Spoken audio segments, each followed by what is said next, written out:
Sometimes you can try so hard at something. Sometimes you can be so prepared, still fail. And with every time you fail, it's painful. I've often said a man's character is not judged after he celebrates a victory but by what he does when his back is against the wall. You're fighting for your finances, you're fighting for your faith, your peace, your joy, your marriage. You're in a fight. You've got to be knocked down and then be willing to continue. You're going to be laughed at and you're going to be ridiculed. You're going to face self-doubt. You're going to be exhausted at times. You're going to face all sorts of challenges if you want to get to your Mount Everest. Everything that happens to you is for your growth. It's the times of suffering that make you great. So no matter how great the setback,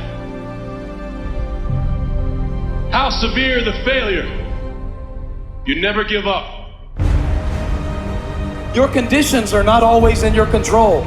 You don't always get to decide what kind of skies you face. You don't always get to decide what kind of seas you sail on. You don't always get to decide the weather forecast. There are some things that are outside of your control, but your courage is in your control.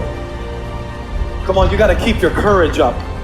Your bank account might be going down, but keep your courage up. Your grades might have gone down last semester, but if you keep your courage up, you can get your grades back up. Even if everything else goes down, keep up your courage.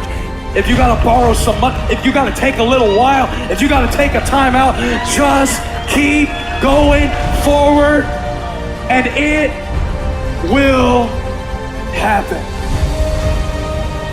Fight with a focus that's looking beyond what's coming against you and looking toward what is within you, to know that greater is He that is in me than he that is in the world.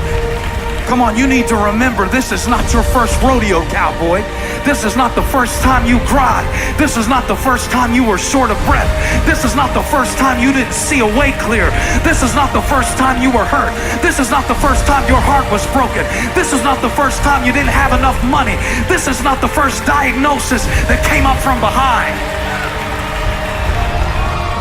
You never give up. You pick yourself up, you brush yourself off, you push forward, you move on, you adapt, you overcome. That is what I believe.